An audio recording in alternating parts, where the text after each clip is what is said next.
무너져 내리고 내 몸 피곤해 쓰러질 때도 나의 손 붙드시고 무너진 맘 끌어안아주시는 나의 주님, 내 맘 주품에 모두 맡겨요. 내 지친 몸줄을 의지해 날 위로하시는 주님, 치료자 되시는 나의 주님, 마음이 무너져서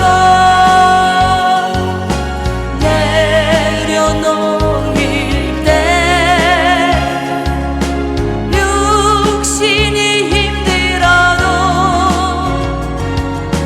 아파올 때도 내 중심 오직 주님 향한 맘 변치 않아요. 내 맘 깊은 곳 무너져 내리고 내 몸 피곤해 쓰러질 때도 나의 손 붙드시고 무너진 맘 끌어안아주시는 나의 주님, 내 맘 주품에 모두 맡겨요.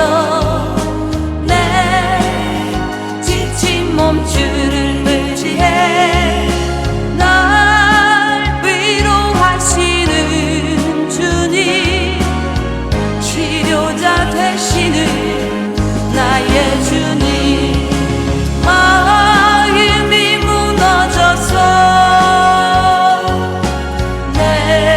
내려놓일 때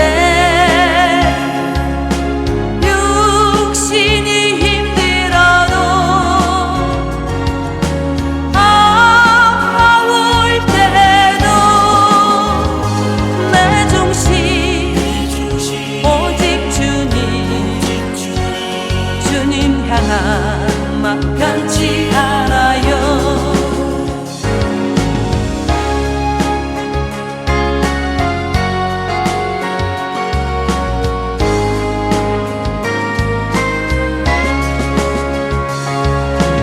마음이 무너져서 내려놓일 때 육신이 힘들어도 아파올 때도 내 중심 오직 주님 향한 맘 변치 않아요. 치료자 되시는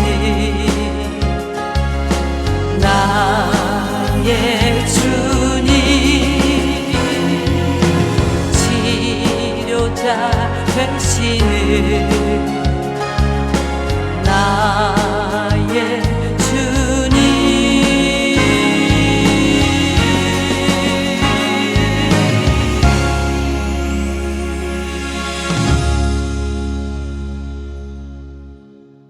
예수님에게 나왔던 많은 사람들 가운데 병든 자들이 있었습니다. 나름대로 힘쓰고 애쓰고 노력해도 고치지 못한 수많은 병자들이 있었죠. 그 가운데 38년 동안이나 병석에 있었던 그런 자도 예수님에 의해서 고침받는 그런 기록을 봤습니다. 오늘 우리는 누가복음 18장에 나타나 있는 시각장애인이 어떻게 해서 고침받았을까? 여러분 생각을 해 보십시오. 사람의 몸이 만근이라 그러면은 눈은 9,000근이라고 이야기할 만큼 눈은 중요합니다. 시각장애가 있게 되면은 온 몸뚱아리가 자유스럽게 움직일 수가 없기 때문에 그렇습니다. 우리가 세상을 살아가다가 이런저런 모양으로 시각장애를 겪게 되면은 그 고통이 엄청나게 크다는 것을 우리가 경험적으로도 잘 알 수 있는 부분입니다. 그런데 이 누가복음 18장에 나타나 있는 이 시각장애인은 정말 예수님에 의해서 기적적으로 병을 고침받았습니다. 그렇다 그러면은 이 사람이 어떻게 시각장애를 가졌음에도 불구하고 예수님으로부터 그런 큰 은혜를 입었을까? 우리가 한 번쯤 생각해 볼 수 있는 대목입니다. 제일 먼저 35절 말씀 가운데 보면 이런 표현이 있습니다. 여리고에 가까이 가셨을 때에, 여리고라는 것은 성경에 여러 곳에서 자주 이렇게 등장하지만은 어둡고 컴컴하고 강도가 나오고 어렵고 힘든 그런 모습으로 나옵니다. 하여튼 이 여리고에 갔을 때에 한 맹인이 그랬는데, 이런 표현은 우리가 현대어로 좀 고쳐야 될 것 같아요. 요즘 맹인이라는 단어를 잘 쓰지 않죠. 시각장애인, 이것이 정확합니다. 한 시각장애인이 길가에 앉아 구걸하다가, 여기서 구걸이라는 단어에 우리가 관심을 가져야 됩니다. 여러분, 시각장애인은 한 걸음 한 걸음 내딛는 것이 자기의 목숨이 걸려있는 중요한 걸음입니다. 정말 그 걸음 하나 제대로 딛지 못함으로 말미암아 어떤 일을 당할지 아무도 모릅니다. 하나님께서 저로 하여금 12년 동안 시각장애인 교회에 주일 저녁 설교를 하게 하신 적이 있습니다. 그때 이 시각장애인 초등학생, 중학생, 고등학생들이 생활하는 것을 보면요, 정말로 기적과도 같던 그런 모습을 볼 수가 있었거든요. 자, 그런데 이 시각장애인이 나는 앞을 보지 못하니까 나는 아무것도 할 수 없어 하고 방 안에 그냥 머물고 있었던 게 아닙니다. 가족들이 벌어다 주는 것만 받아먹는 그런 존재로 있었던 것이 아니라 내가 할 수 있는 대로 최선의 삶을 살았습니다. 길가에 와서 구걸을 했다는 거죠. 한 푼 달라는 소리 하기가 쉬운 일이 아니지만은 또 자기가 집에서부터 이 구걸하는 장소까지 오는 것 이 자체도 결코 쉬운 일이 아니었지만은 여기에 나와서 구걸을 해서 적어도 내가 먹고 살 것은 내가 책임진다는 그런 마음, 아니면은 내가 가족 구성원들에게 짐이 되지 않겠다는 이런 마음이 있었다는 거죠. 그러니까 시각장애를 가졌음에도 불구하고 이는 구걸을 했다는 것입니다. 그 다음에 두 번째로 36절에 보면은 최선의 관심을 가졌다는 것을 알 수 있습니다.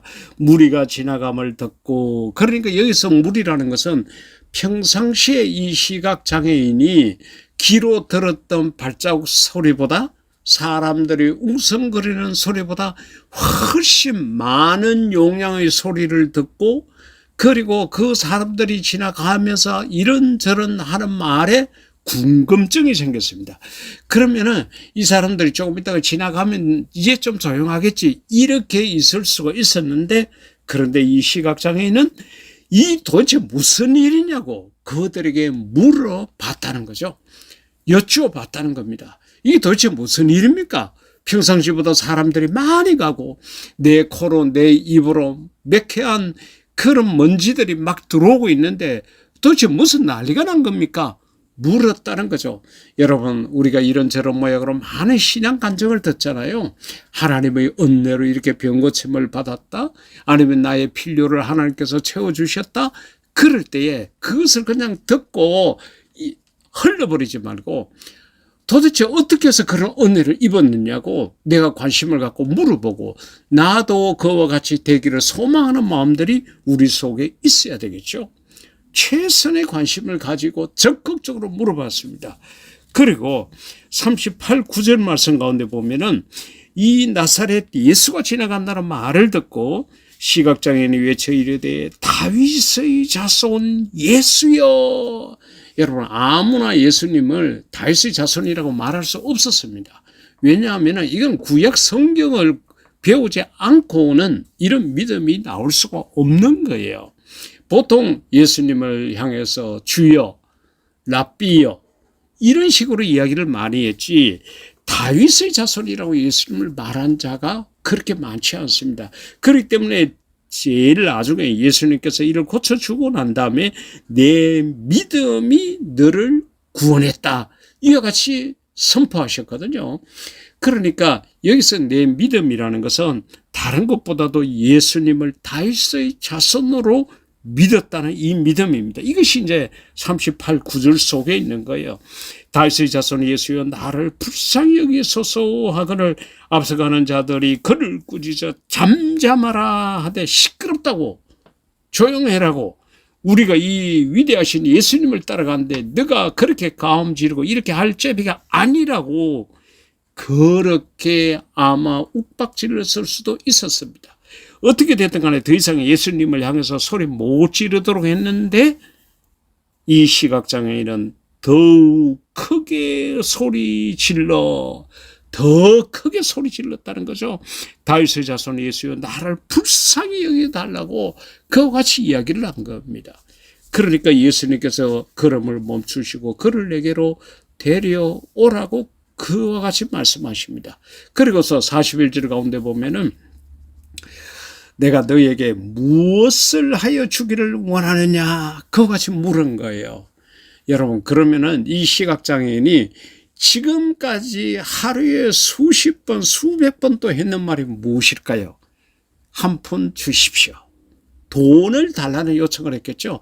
이게 아마 내 속에 입력이 되고 입에 버릇처럼 습관처럼 흘러져 나온 소리였을 겁니다.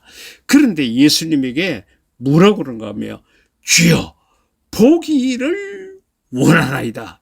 할렐루야. 여러분 우리가 사람에게 손 내밀어서 요청할 게 있고 위대하고 거룩하신 하나님에게 요청해야 될 것이 따로 있습니다. 그런데 우리는 매일같이 우리의 기도 제목 속에는 내 먹고 사는 문제, 자식 문제, 내 개인의 문제, 사업 문제, 내 중심의 문제가 있습니다. 누가복음 12장 29절 30절 가운데 보면은 너희는 무엇을 먹을까 마실까 하여 구하지 말며 이것 갖고 먹고 사는 것 갖고는 기도하지 말라는 거예요. 그리고 근심하지도 마라. 내가 알아가 다 해준다. 이것은 이방인들이 구하는 거야. 너희는 내 자녀이지 않느냐. 내가 너를 위해서 목숨까지 버렸는데 내가 너에게 뭘 못 주겠느냐. 이 먹고 사는 문제 이거 기도하지 마. 그리고 너희는 먼저 그의 나라와 의를 구하라고 이같이 말씀하셨거든요. 그럼에도 불구하고 우리는 막 그저 먹고 사는 것 달라고 그러는데 우리의 기도가 좀 더 성숙되면 좋겠습니다. 근데 주여 보기를 원하나이다. 엄청난 요구이죠. 그렇게 요구를 했고 예수님은 이 시각장애인을 향해서 너의 믿음이 너를 구원했다 그러고 그를 고쳐주셨습니다. 이 시각장애인이 고침받은 이유가 여러 개 있죠. 최선의 삶을 살았습니다. 나가서 구걸이라도 했어요. 최선의 관심을 가지고 지나가는 사람들에게 무슨 일이라고 묻기도 하고 정말 주님에게 합당한 보기를 원한다고 요청한 거예요. 오늘 이 말씀을 생각하면서 우리 자신의 어렵고 힘든 마음의 병, 육체의 병, 영적인 병 다 고침받는 우리 모두가 될 수 있기를 인류 최대 멋쟁이신 예수님 이름으로 축복합니다. 아멘.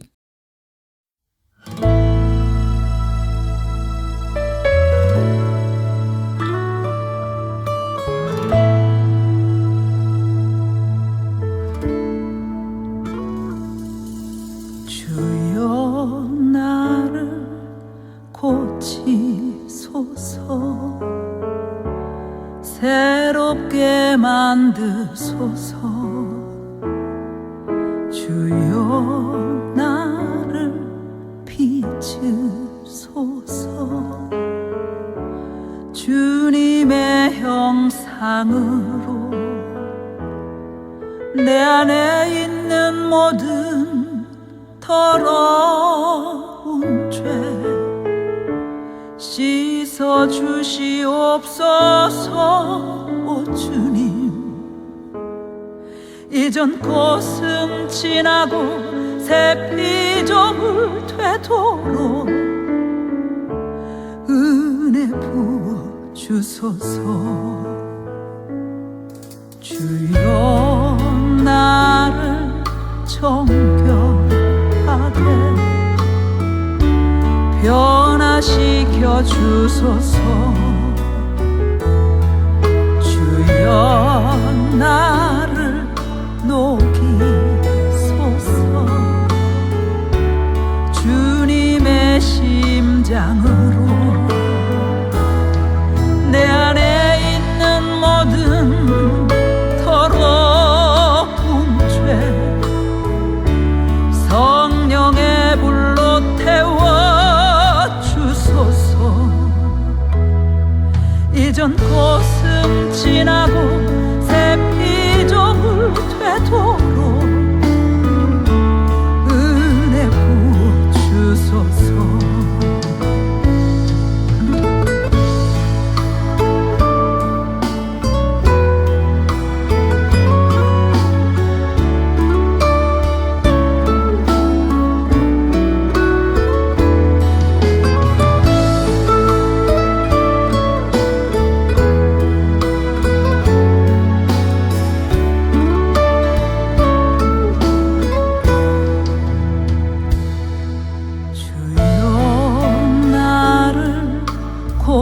고치소서.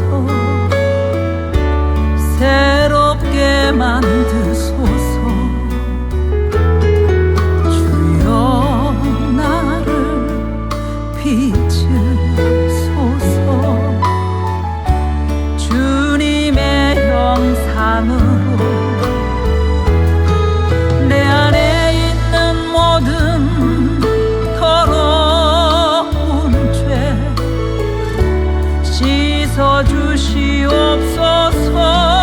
오 주님, 이전 고슴 지나고 새 피조물 되도록 은혜 부어 주소서.